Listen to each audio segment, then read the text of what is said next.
Subscribe to this channel and press the bell icon for more updates.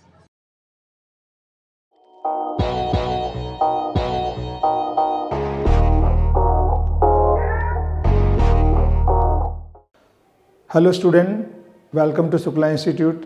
Student, आज मैं video lecture 11 जो class 11 का chapter 1 है sets, उसमें आपका सेट्स का मिसलेनियस एक्सरसाइज के जो एग्जाम्पल हैं वो मैं डिस्कस कर रहा हूँ। एग्जाम्पल नंबर 28 से लेके 34 तक।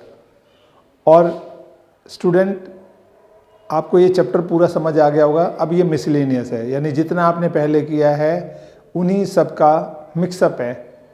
तो आप इसको ये भी चेक कर सकते हैं कि आपने जो पहले किया वो सारा समझ आया या नहीं। और एग्जाम्पल के बाद इसकी एक्सरसाइज है मिसलेनियस, वो कर लेंगे, आपका चैप्टर कंप्लीट स्टूडेंट। इसके बाद मैं कुछ क्वेश्चन और एक्स्ट्रा देकर आपको सैम्पल टेस्ट दूंगा इसके, जो आपको सेल्फ एवल्यूएशन टेस्ट करने हैं। अब देखें इसमें एग्जाम्पल 28 स्टूडेंट कह रहा है, so that the set of letters needed to spell cataract and the set of letters needed to spell tract are equal. हाँ स्टूडेंट, देखें अब ये हमारे पास एग्जाम्पल 28, इसमें आंसर इसका क्या होगा 28 का। ये कह रहा है, हम पहले लेट करेंगे, let the x is a set of letters in the word cataract, CATARACT, यानी ये जो कैटरैक्ट है इनमें कौन कौन से वर्ड हैं जिनसे ये वर्ड बना है स्टूडेंट। तो आप देखिए, पहले तो सी आ गया यहाँ पर, सी कॉमा ए कॉमा, ये आ गया, फिर टी कॉमा, फिर अगेन ए आ गया। तो दोबारा हम रिपीट नहीं करते स्टूडेंट, इसमें वर्ड ए आ चुका है ऑलरेडी, छोड़ देंगे। इसके बाद हमारे पास आर आ गया, फिर कॉमा, आर के बाद अगेन ए रिपीट हो रहा है, नहीं लिखेंगे हम। उसके बाद सी भी अगेन रिपीट हो रहा है, फिर टी भी रिपीट हो रहा है। तो आप देख रहे हैं इसमें कौन कौन से वर्ड आए हैं हमारे पास, CATR, यानी कैटरैक्ट्स जो है इन 4 वर्ड से मिलकर बना है।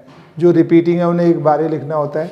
अब इसके बाद let the Y is set of letters in the word tract, ये हमारे पास TRACT ट्रैक्ट है। अब ट्रैक्ट देखें किन शब्दों से बना है स्टूडेंट। इस ट्रैक्ट में पहले टी है, कॉमा आर, कॉमा ए, फिर कॉमा सी, फिर टी तो ऑलरेडी आ चुका है। अब देखते हैं स्टूडेंट क्या ये दोनों इक्वल हैं। आप यहाँ देखो, सी इसमें आ रहा है, ए है इसमें, ए भी आ रहा है, टी इसमें है, टी भी आ रहा है, आर इसमें, आर भी आ रहा है, कोई बचे भी नहीं है। यानी इसके letters in X equal to letters in Y. तो हम लिखेंगे therefore X equal to CATR, ये हमारे पास किसके इक्वल है, वाई के इक्वल है। यानी ये किसके इक्वल है, वाई के। तो हम कहेंगे ये दोनों क्या है हमारे पास, TRAC, ये दोनों इक्वल है। तो therefore x equal to Y, यानी all the letters in the set x equal to all the letters in the set y, therefore x y दोनों इक्वल हो गए। तो इस तरह से स्टूडेंट देखा, ये क्वेश्चन आपने इस तरह का किया था और मिसलेनियस में है। अब नेक्स्ट देखें क्वेश्चन क्या है। हाँ स्टूडेंट देखें एग्जाम्पल 29, ये कह रहा है list all the subsets of the set -1 0 1। अब देखें स्टूडेंट, नंबर ऑफ सबसेट्स निकालने हैं। तो इसको देखो, पहले हम लेट कर लेते हैं, लेट ए इक्वल टू -1 0 1। इसका हमने नेम दे दिया, ए सेट हो गया। अब लिखेंगे नंबर ऑफ ऑल सबसेट, क्या हो जाएगा, all subset, number of all subset of set ए। तो उसको हम लिखते हैं पावर सेट, PA। तो ये 2 की पावर जितने एलिमेंट है, यहाँ पे नंबर ऑफ एलिमेंट कितने हैं स्टूडेंट, 1 2 3। तो 2 की पावर n होता है फार्मूला, और n हमें क्या दे रखा है, N3 है, 3 एलिमेंट हैं। तो 2 की पावर 3 कितना हो जाएगा, 8 सबसेट आएंगे स्टूडेंट इसके। अब उन्हें हमें लिस्ट भी करना है, सारा बना के भी दिखाना है। तो देखो, एक तो कोई एलिमेंट वाला नहीं, एक 1 एलिमेंट, 2 एलिमेंट, 3 एलिमेंट, इनका बना देंगे। तो हम लिखेंगे पहले सेट ए हैव, फर्स्ट हमारे पास ले रहे हैं, ए हैव नो एलिमेंट, इसका मतलब no element means 5, A have no element means 5, यानी एम्प्टी सेट हो गया। Empty set, null set, void set भी लिख सकते हैं इसको, नल सेट भी लिखते हैं स्टूडेंट, वाइड सेट भी कहते हैं। और ये सारे के सारे सबसेट हैं, सभी के होते हैं, तो ए के भी सबसेट हो गए। दूसरा हमारे पास ए हैव 1 एलिमेंट्स, अगर 1 एलिमेंट आ जाए हमारे पास, ठीक है, तो कौन कौन से बनेंगे, देखो इसका सबसेट, पहले तो -1, ठीक है, फिर 0, फिर 1, ये 1 एलिमेंट वाले आ गए। अब हम इसमें लिखेंगे स्टूडेंट ए हैव 2 एलिमेंट्स, अगर 2 एलिमेंट्स हों तो क्या होगा, फिर फोर्थ पार्ट होगा ए हैव 3 एलिमेंट्स, यानी कोई एलिमेंट ना हो वो तो 5 is subset of every set. Student ये पता है 5 जो है सभी का सबसेट होता है, तो 5 आ गया। फिर 1 1 अलग अलग कर लिया। अब 2 2 लेंगे तो क्या आ जाएंगे, पहले हम किसको 2 ले रहे हैं, हम जो है इन दोनों को लें तो क्या आएगा -1 0, फिर -1 के साथ 1 ले लें स्टूडेंट, -1 1, और इसके बाद कॉमा ले लेंगे, -1 के साथ दोनों आ गया, -1 हटा के 0 1 ले लें स्टूडेंट, 0 1। अब 0 हटाएंगे तो 1 -1 वो ऑलरेडी आ चुका, हमारे पास रिपीट हो जाता है। तो 3 सेट बन गए इसके। अब ए हैव 3 एलिमेंट्स, 3 एलिमेंट हो तो क्या बन जाएगा -1 0 1। तो इस तरह से स्टूडेंट हमारे पास कोई एलिमेंट नहीं है, एम्प्टी हो गया, 1 एलिमेंट 2 3, तो हम लिखेंगे all subset, therefore all the subset of set ए। तो क्या होगा, पावर सेट ए लिखकर सबसे पहले हमारे पास 5 आ गया स्टूडेंट, 5, यहाँ ब्रैकेट बंद कर, 5 के बाद क्या है हमारे पास -1 के बाद 0 0 के बाद 1, फिर इसके बाद 2 2 वाले लिख दें स्टूडेंट, -1 0, फिर इसके बाद -1 1 स्टूडेंट, फिर 0 1, ठीक है, और उसके बाद तीनों का आ जाएगा -1 0 1, और ये ब्रैकेट बंद हो जाएगा। तो देखें 1 2 3 4 5 6 7 8।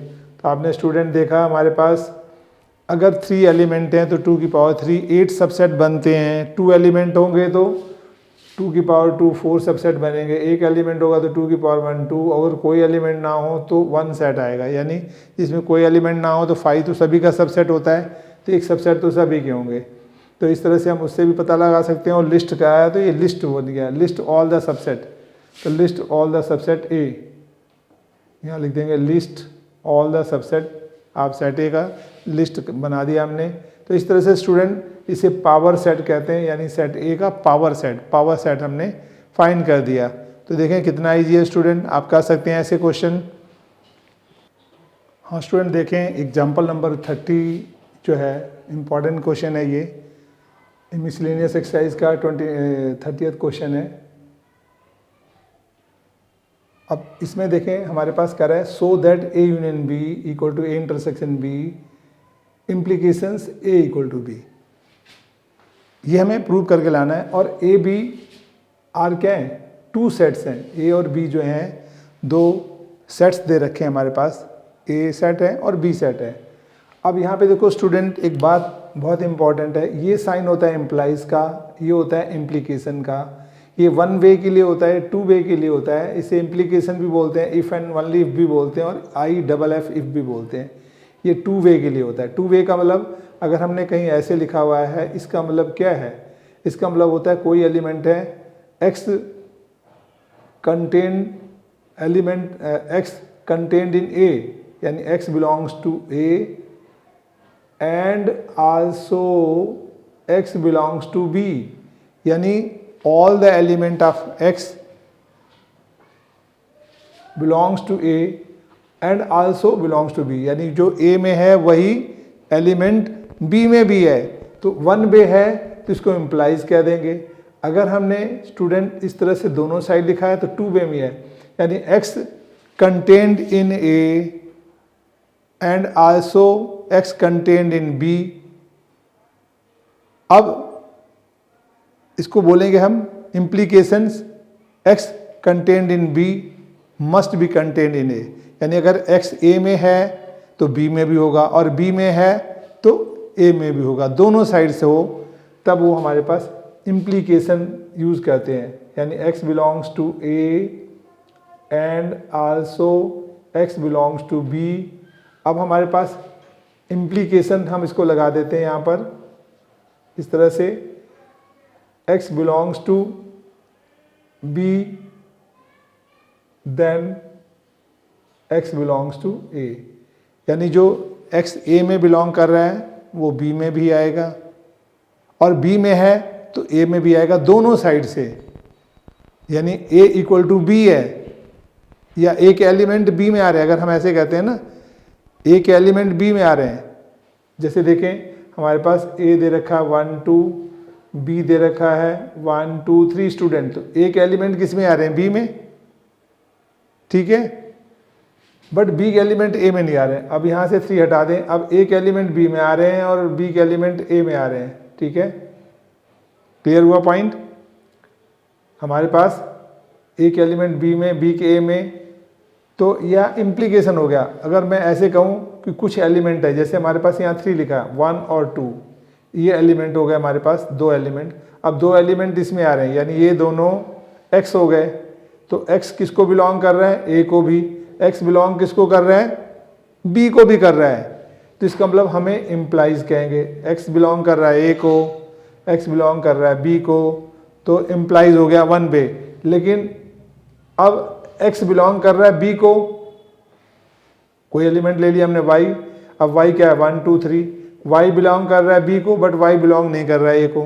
तो इसको हम अगर 3 हटा दें और मैं 1 2 ही रखूँ, अब मैं कहूँगा y है 1 2 बिलोंग कर रहा है b को, बिलोंग कर रहा है b को, और यही बिलोंग कर रहा है y a को भी कर रहा है। जैसे a b में आ रहा है फिर b a में आ जाए तब इम्प्लीकेशन कहते हैं, ठीक है, इसको 2 वे में। तो इसका यूज़ कहाँ कहाँ करना है इस बात को ध्यान रखना है स्टूडेंट आपने।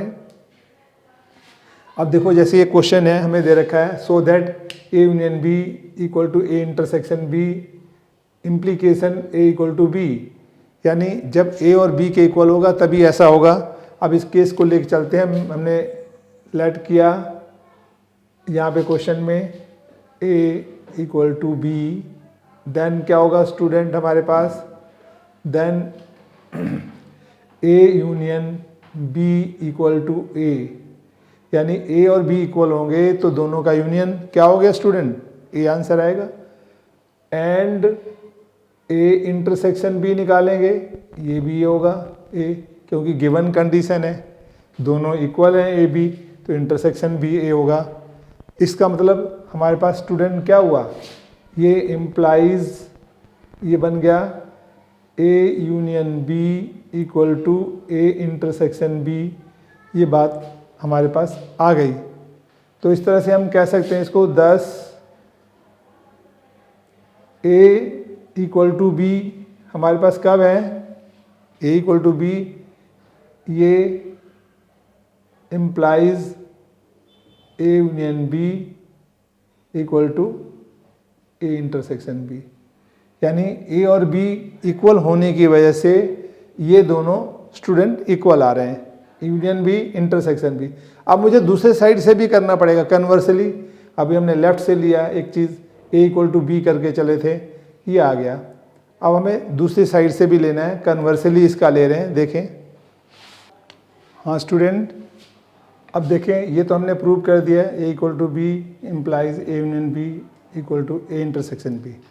अब हमने ए इक्वल टू बी लेकर ये प्रूव किया, अब इसको लेकर वो प्रूव करना है कन्वर्स। तो हम लिखेंगे यहाँ पे सेकंड पार्ट कन्वर्स, कन्वर्सली हम क्या कह सकते हैं, A union B equal to A intersection B. ये हमारे पास लिया हमने, तो इम्प्लाइज हमें क्या प्रूव करना है, ए इक्वल टू बी। ठीक है, पहले हम ए इक्वल टू बी लेके चले थे, ये आए, अब हम इसको लेके चल रहे हैं A union B equal to A intersection B implies A equal to B. अब देखो हम क्या लिखते हैं यहाँ पर, x बिलोंग्स टू, इस पार्ट को हम लिख देते हैं फर्स्ट। ठीक है, अब x belongs to A student, तो इसको लिखेंगे हम x belongs to A union B. ठीक है, अब एक एलिमेंट है, हमने कहा x बिलोंग कर रहा है ए को, तो x बिलोंग करेगा ए यूनियन बी को, और x belongs to A intersection B को भी करेगा, क्योंकि दोनों इक्वल हैं। अब इसको बिलोंग कर रहा है, तो हम लिख सकते हैं therefore x belongs to A and x belongs to B. A को भी बिलोंग कर रहा है स्टूडेंट, और b को भी बिलोंग कर रहा है, तो सो हम लिख सकते हैं यहाँ पर x बिलोंग्स टू b। भाई ए को भी कर रहा है क्योंकि इक्वल हैं दोनों, तो ए को कर रहा है तो b को भी करेगा। तो अब देखो यहाँ पे x बिलोंग कर रहा है ए को, x बिलोंग कर रहा है b को, तो देयरफॉर हम लिख सकते हैं क्या हो गया, a is subset of b। ये हमारे पास सेकंड पार्ट हो गया स्टूडेंट। ठीक है, अब इसके बाद हम लेते हैं यहाँ पर एक एलिमेंट y बिलोंग्स टू, हम यहाँ पर कहते हैं b। ठीक है, जैसे x a को बिलोंग कर रहा है, यानी x एक एलिमेंट है जो a में है, y एलिमेंट है जो सेट b के अंदर है स्टूडेंट। तो अगर b में है तो हम लिखेंगे y belongs to a union b, और therefore y belongs to a intersection b। अब इसको खोलेंगे तो y belongs to a and y belongs to student b आ गया हमारे पास। अब इसके बाद हम लिखेंगे इसमें y belongs to a, so आ गया therefore y belongs to a। अब y बिलोंग्स टू b था, y बिलोंग्स टू a, तो स्टूडेंट क्या बन गया हमारे पास 10। ये बन गया हमारे पास b सबसेट ऑफ a। यहाँ पे a सबसेट b था, अब b सबसेट किसका हो गया स्टूडेंट, a का था, आ गया। ये बात प्रूव हो गई, थर्ड पार्ट हो गया हमारे पास। अब देखते हैं from second and third part, दोनों को कंपेयर करते हैं student, a subset b, b subset a। तो क्या हो गया रिजल्ट हमारे पास, रिजल्ट हो गया कि a union b equal to a intersection b। अब इम्प्लाइज क्या हो गया, a इक्वल टू b। ठीक है, ये implies a equal to b, ये पार्ट फोर्थ हो गया स्टूडेंट। ठीक है, वन वे चल रहा है ना, ये हमने पहले प्रूव किया था ए बी, तो वो हो गया प्रूव, ए बी लेके चले हमने, अब उसको प्रूव कर दिया, फिर उनको लेकर के चले राइट हैंड साइड को, लेफ्ट साइड को प्रूव कर दिया। अब देखते हैं यहाँ पर क्वेश्चन में स्टूडेंट, ये फोर्थ पार्ट आ गया, तो हम कहेंगे from first and fourth compare करें। तो फर्स्ट पार्ट क्या है, A union B, A intersection B, ये ए इक्वल टू बी कह रहा है, और इसमें क्या कह रहे हैं हमारे पास इस क्वेश्चन में ये बात जो पहले था हमारे पास, ये हम लेके चले हैं ना ए इक्वल टू बी। अब इनको कंपेयर करते हैं, ये बात तो हम प्रूव कर चुके हैं, ए इक्वल टू बी हो तो ये होता है, अब प्रूव कर दिया ये दोनों इक्वल हैं तो ए इक्वल टू बी है। तो इसका रिजल्ट क्या निकला हमारे पास, रिजल्ट निकला A union B equal to A intersection B. अब इम्प्लीकेशन आ गया दोनों वे से ए इक्वल टू बी, ये रिजल्ट आ गया कि भाई यूनियन और इंटरसेक्शन दोनों इक्वल हैं, तो हर केसेस में A equal to B equal ही होगा। तो आपने देखा ये क्वेश्चन जो है इन्हीं तरीके से करते हैं स्टूडेंट। आपको जितनी भी प्रॉपर्टीज़ हैं दिमाग में रखना है। फिर से मैं एक बार रिपीट करता हूँ, देखें इसका क्या है हमारे पास। सबसे पहले देखो हम ए इक्वल टू बी कंडीशन ले लिया, देन हमने कहा ए यूनियन बी ए है, तो ए इंटरसेक्शन बी ए होगा क्योंकि दोनों आपस में इक्वल हैं, इसलिए implies A union B equal to A intersection B आ गया। तो इसका मतलब ये हुआ रिजल्ट कि ए इक्वल टू बी लिया था तो हमारे पास ये दोनों इक्वल आ गए। अब हम उल्टा करेंगे, कन्वर्स करेंगे, ए इक्वल टू बी लेके चले थे, अब इसको इक्वल लेके चलेंगे तो प्रूव करेंगे ए इक्वल टू बी। तो हमने कहा एक्स बिलोंग्स टू ए कर रहा है एलिमेंट, तो x belongs to A union B होगा, तो x belongs to A intersection B होगा, क्योंकि ये हमें गिवन है, दोनों इक्वल हैं।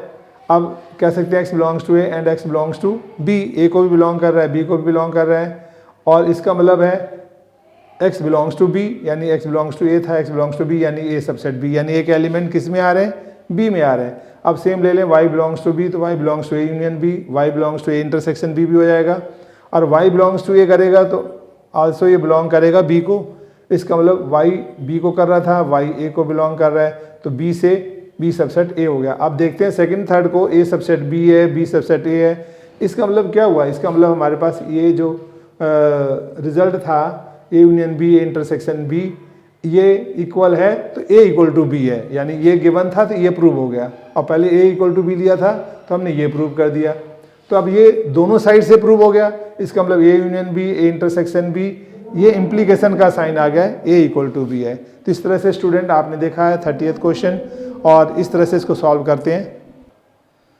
हाँ स्टूडेंट देखें एग्जाम्पल नंबर 31, ये मिसलेनियस एक्सरसाइज का, for any set a and b show that probability power set a and b equal to power set a and power set b। Student ये prove करना है हमें set के according, जो आपने law सीखे हैं इसमें, power set a and b और power set a intersection power set b, इन दोनों का मतलब सेम होता है। तो देखो हमें प्रूव करना है power set a and b, power set a and power b, तो इसके लिए भी आपको क्या करना पड़ेगा, लेफ्ट से राइट आते हैं और राइट से लेफ्ट, उसका कन्वर्स भी प्रूव करना होता है। आप इधर से चले यहाँ तक प्रूव कर दिया, आधा क्वेश्चन हुआ, फिर यहाँ से चले यहाँ तक भी प्रूव होकर आना है कि अगर a b में आ रहा है तो b a में भी आना चाहिए, ठीक है। अगर कोई एलिमेंट x के a में है और x के b में भी है तो b वाले एलिमेंट a में भी आएंगे, तभी होगा उल्टा। तब देखें हम इसको सबसे पहले हम लेट कर लेते हैं, लेट ये फर्स्ट जो है पार्ट लिया हमने, लेट क्या किया हमने इसमें x। अब देखो एक चीज़ और इसमें हमें यहाँ पे लिखेंगे कि ये जो हमारे पास ये सेट है power set a and b, तो we have to prove power set a and b subset of power set a intersection power set b and also power set a intersection power set b also subset of power set a and b। ये दोनों prove करना है student, पहले तो इसको left को इसके equal करना है, फिर इसको इसके इक्वल, दोनों बात प्रूव हो जाएंगी तभी आपका ये क्वेश्चन प्रूव होगा। तो फर्स्ट हम यहाँ पे लेके चल रहे हैं, फर्स्ट में क्या है हमारे पास, फर्स्ट है हमारे पास power set a and b equal to power set a intersection power set b। अब हम यहाँ पे लेट करते हैं student x belongs to power set a and b। Power set जो है हमारे पास x जो है इसको बिलोंग कर रहा है power set a and b का, इसका मतलब हो गया हमारे पास x सबसेट किसका होगा, a का, and x subset of b, a का भी सबसेट है, b का सबसेट है। जब a और b का सबसेट है तो इसको लिख सकते हैं हम x belongs to power set a and x belongs to power set b, इसको बिलोंग करेगा स्टूडेंट। अब हम एंड का मतलब हुआ हमारे पास x belongs to power set a and intersection हो गया पावर सेट b। अब ये जो पार्ट आया है हमारे पास, इसको हम फर्स्ट लिख रहे हैं क्योंकि ये जो हमारे पास हमने लिया लेफ़्ट, यहाँ राइट आ गए। अब राइट लेंगे लेफ़्ट की तरफ से जाएंगे। अब कन्वर्सली इसका कर रहे हैं हम, कन्वर्सली सेकंड पार्ट में हमने क्या कर दिया, let y belongs to power set a and power set b, ये लिया हमने। पहले देखो हमने इसको लिया, इस पार्ट को, लेफ़्ट को, और रिजल्ट क्या आ गया था, राइट। अब कन्वर्सली हम राइट ले रहे हैं, हम करें वहाँ x था, y belongs to power set a and power set b। अब इसको हम अलग कर सकते हैं, y belongs to power set a, intersection का मतलब एंड होता है, y belongs to power set b, ठीक है। अब पावर सेट a को बिलोंग कर रहा है स्टूडेंट, तो ये बन जाएगा y subset of A and y subset of B। ठीक है, अब ये इसके सबसेट हो गए। अब इकट्ठा हम लिख सकते हैं y subset of A and B, या ऐसे लिख सकते हैं A एंड B। इकट्ठा आ गया हमारे पास। अब A एंड B का सबसेट है तो मैं लिख सकता हूँ y belongs to power set A and B। इस पावर सेट को B बिलोंग करेगा, सबसेट की जगह आ गया। इसका मतलब आप क्या है, दूसरा पार्ट हमने राइट हैंड साइड लिया और लेफ्ट आ गया। पहले लेफ्ट लिया था, राइट आया, फिर राइट लिया, लेफ्ट आ गया। ये हमारे पास सेकंड पार्ट हो गया स्टूडेंट। अब लिखेंगे फ्रॉम फर्स्ट एंड सेकंड क्या रिजल्ट आ रहा है हमारे पास। इन दोनों से कंक्लूजन से रिजल्ट आ गया कि पावर सेट हमारे पास जो है A and B equal to power set A intersection power set B। ये प्रूव हो गया स्टूडेंट, जो भी हमें कहा था। इस तरह से आपने देखा इसको। ये जो क्वेश्चन था, दो कोई भी सेट है A B, स्टूडेंट ब्रीफ कर रहा हूँ मैं। हमारे पास अगर ये प्रूव करना होता है तो पहले लेफ़्ट लेके राइट तक जाते हैं, फिर राइट से लेफ़्ट आते हैं। आपने लेफ़्ट से राइट प्रूव कर दिया, वहीं छोड़ दिया, आधा क्वेश्चन हो गया। पूरा कंप्लीट कब होगा, राइट से लेफ़्ट लेंगे। तो हमें देखो, ये पहले हमने लिख दिया वी हैव टू प्रूव, यानी ये जो पावर सबसेट है A एंड B, ये सबसेट किसका हुआ, इन दोनों का। और राइट हैंड साइड से ले लें, ये भी प्रूव करना है कि power set A and power set B subset किसका होगा, B। यानी ये इसका सबसेट है तो ये इसका सबसेट होना चाहिए। जैसे देखें, A में एलिमेंट हमारे पास 1 2 है स्टूडेंट, और B में हमारे पास एलिमेंट 1 2 3 है। तो A सबसेट B है बट B सबसेट A नहीं है। तो B की तरफ से भी सबसेट होगा तभी होगा ये दोनों इक्वल। तो हमारे पास मानो यहाँ भी 1 2 दे रखा हो तो हम कहेंगे A subset B and also B subset A। B subset A का हो गया। जब दोनों साइड इक्वल हो गया तो ये इक्वल कहलाएंगे, अदरवाइज नहीं। तो यही हमने देखो लिया, सबसे पहले left hand side power set A and B ये ले लिया, तो X इसको बिलोंग कर रहा है। जब इसको बिलोंग करेगा तो यानी X सबसेट किसका हुआ, A का, X सबसेट B का भी हो गया। ये एंड हो गया हमारे पास। ठीक है, अब सबसेट है तो मैं इसको लिख सकता हूँ पावर सेट को ये बिलोंग करेगा, ये भी पावर सेट को बिलोंग करेगा। ठीक है, यहाँ लिख देंगे पावर सेट B।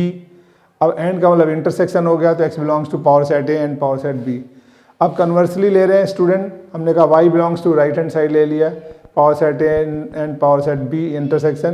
तो हम कहें Y belongs to power set A intersection, ये एंड आ गया, Y belongs to power set B। अब बिलोंग की जगह सबसेट लगा देंगे तो Y सबसेट A का हो गया, Y सबसेट B का हो गया। एंड का इंटरसेक्शन लगा देंगे, A एंड B हो गया स्टूडेंट, तो Y belongs to P and B हो गया। तो इसका दोनों को कंक्लूड कर दिया। देखो हमारे पास स्टूडेंट ये प्रूव हो गया। Next question. हाँ स्टूडेंट देखें, क्वेश्चन नंबर 32 करा market research group conduct a survey of 1000 consumers and reported that 720 consumers like product A and 450 product B. What is the least number that must have liked both the product? अब यहाँ पे देखें student, हमारे पास ये दे रखा है universal set 1000, हमें दिया है सर्वे में 1000 कंज्यूमर्स जो है। अब प्रोडक्ट के लिए कंज्यूमर का सर्वे कर रहे हैं, ज़रूरी थोड़ी है कि जो सारे प्रोडक्ट यूज़ ही करते हैं, हो सकता है कोई भी ना हो उसमें। तो ये यूनिवर्सल सेट मान लिया, और हमारे पास दो प्रोडक्ट A और B हैं। तो प्रोडक्ट A को लाइक करने वाले कितने हैं, 720 कंज्यूमर्स। तो हम लिखेंगे product A 720 consumers, product B total consumers कितने हो गए 450, और N A यूनियन B हमारे पास क्या होगा स्टूडेंट, ये हमें निकालना है। तो देखो N A union B always हमारे पास क्या होगा, less than or equal to number of universal set equal to 1000। तो यूनिवर्सल सेट तो इससे ग्रेटर ही हुआ या इक्वल होगा, तो ज़्यादा से ज़्यादा देयरफॉर हम इसको ऐसे लिख सकते हैं A यूनियन B अगर सारे प्रोडक्ट लाइक करते हैं तो 1000 होंगे, इससे ज़्यादा नहीं हो सकते। ठीक है, क्योंकि यूनिवर्सल से तो बड़ा हो ही नहीं सकता A यूनियन B दोनों प्रोडक्ट का। तो ये हमें दे रखा है। अब हमारे पास देखते हैं N A यूनियन B, इसका क्या निकलेगा, N A N B minus N A intersection B। अब हमारे पास N A इंटरसेक्शन B ये निकालना है। कह रहा है what is the least consumer that must have like product both product, कितने लीस्ट कंज्यूमर होंगे कि वो प्रोडक्ट उतना लाइक कर होंगे। देखो इसके लिए अगर वेन डायग्राम बनाते हैं स्टूडेंट तो क्या होगा हमारे पास, ये यूनिवर्सल सेट हो गया, ये आ गया हमारे पास ए और बी प्रोडक्ट, ए प्रोडक्ट यहाँ आ गया, बी ये आ गया, और दोनों में कॉमन दिया नहीं हमें। देखो दे रखा है ए प्रोडक्ट कितना है 720, प्रोडक्ट ए, प्रोडक्ट बी कितना हुआ स्टूडेंट 450, इनको ऐड करेंगे कितना होगा 1170। तो ए यूनियन बी इससे ज़्यादा तो हो ही नहीं सकता है ना, तो इसका मतलब हमारे पास यूनिवर्सल सेट कितना है 1000 माइनस कर देंगे तो 170, तो 170 यहाँ आ गया स्टूडेंट, 170 माइनस कर दो ए में से तो कितना आ जाएगा 20, 150, 650, ये आएगा 550 और दूसरा हमारे पास 450 में से 170 माइनस कर देंगे 280। अब इनको ऐड कर लो, सभी को मिलाकर 1000 होंगे। तो स्टूडेंट हम इसको देखते हैं जो सॉल्व करना है। तो हमारे पास क्या है, ए यूनियन बी हमारे पास कितना लेंगे, पहले तो देखते हैं हमारे पास ये मैक्सिमम 1000 होगा, ठीक है।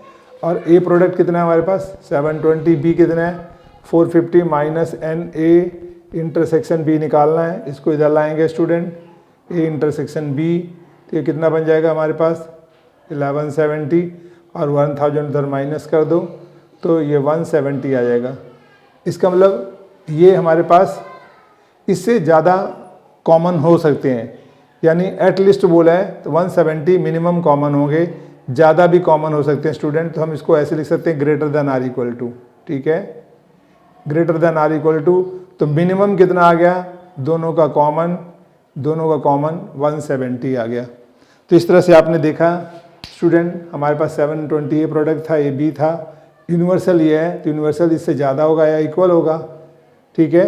तो हमने 1000 रख के सॉल्व किया, तो हम देखते हैं ये 1000 जो है हमने रखा है यहाँ पर, तो ये 1000 से ग्रेटर भी हमारे पास, इसको हम ऐसे सॉल्व करके देखें इक्वल लेकर स्टूडेंट यहाँ पर।